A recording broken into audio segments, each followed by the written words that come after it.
And then you can see on the hairline on the bottom, you know, that's starting to take shape a little bit. And as we go with our shorter blades, it'll take shape even more. I like to work from right to the left and just spin the chair. That's another way to be more efficient and speed things up without actually cutting faster.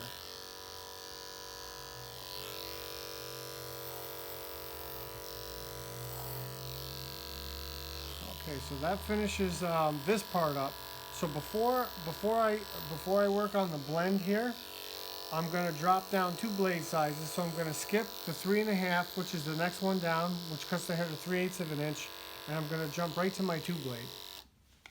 So before I do that, what I want to do is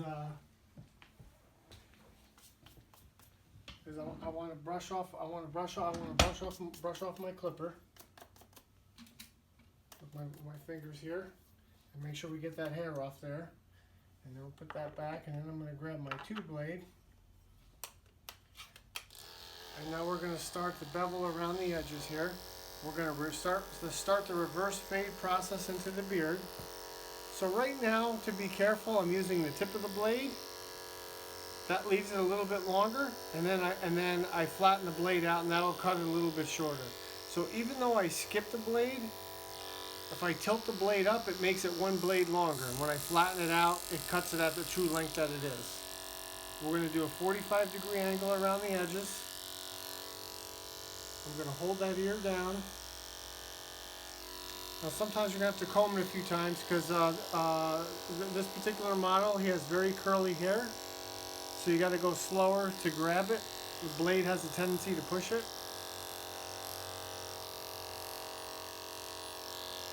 Now, when we're going across the back, I want to keep the teeth of the blade. I want to keep it parallel to the floor. I don't want to round it because I don't want to lose the corner.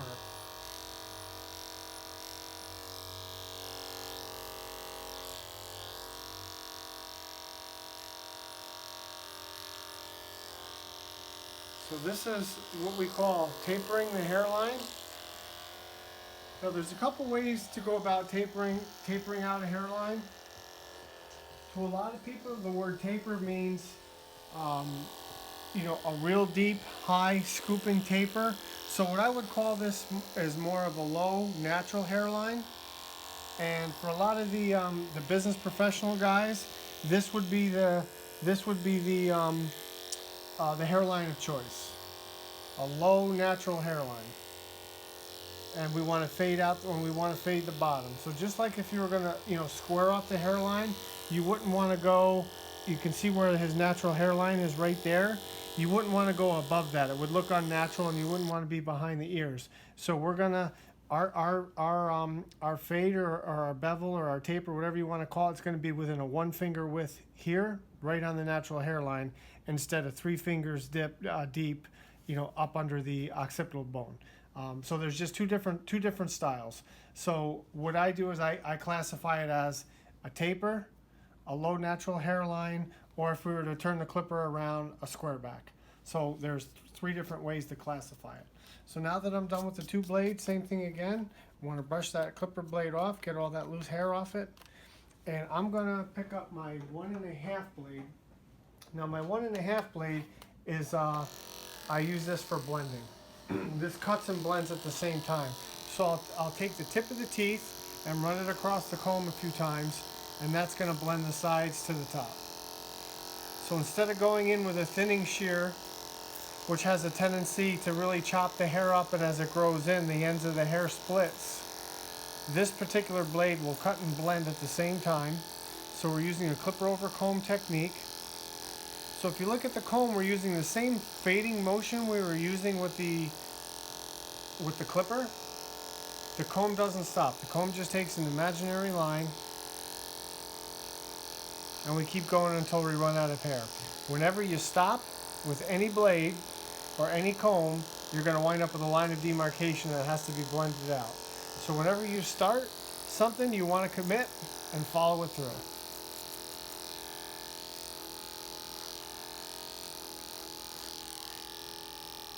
Okay, and then we're going to work our way around the back.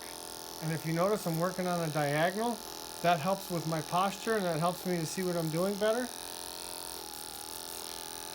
And you can see how easily that blends it out. One easy step. So we were 90% of the way there. And then another little trick, while you have that 1.5 blade on there, we can further taper that hairline out. And we're staying right on the natural hairline. So we're killing two birds with one stone as we're rotating the chair back around the other way. So as I talked about efficiency before, this is how you get faster. Not by cutting faster. My hand speed is very slow, but I do everything, correctly on the first try, and that's how, we increase that speed and that efficiency. So now, as I said before, all of a sudden the hairline is looking less and less intimidating as we're working it out one step at a time.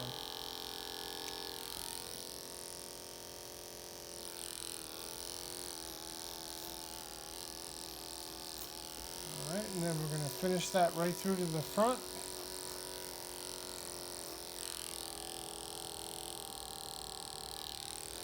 Now his hair is the thickest right where I'm working. You'll find that with most men, their hair is the thickest right around there. So if you cut it too short, it's going to stick straight out.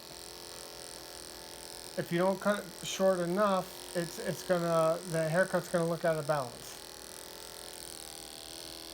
Now that top piece in front, I want to comb that out of the way. I don't want to cut that too short.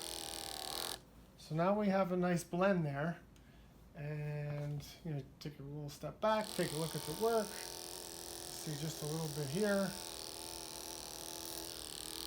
So now what we're going to do, now I'm done with my detachable blade clipper, I'm going to switch to an adjustable clipper. And now I want to further fade out that hairline. So I'm going to grab a finishing comb, which is a smaller comb.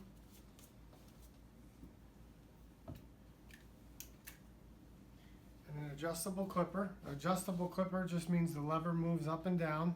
And you can see how the blade moves. So when the lever is all the way down or open, the blade is the longest, and we're going to get a longer cut. And when it's closed all the way, you're going to get a closer cut.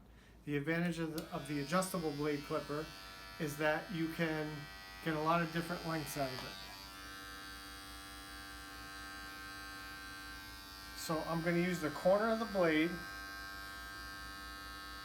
I'm going to pull that ear down so that hair pops out.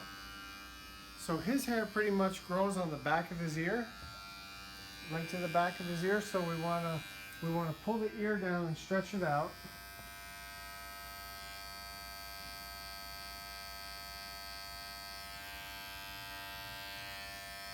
But we want to be careful that we don't have that really high arcing white wall.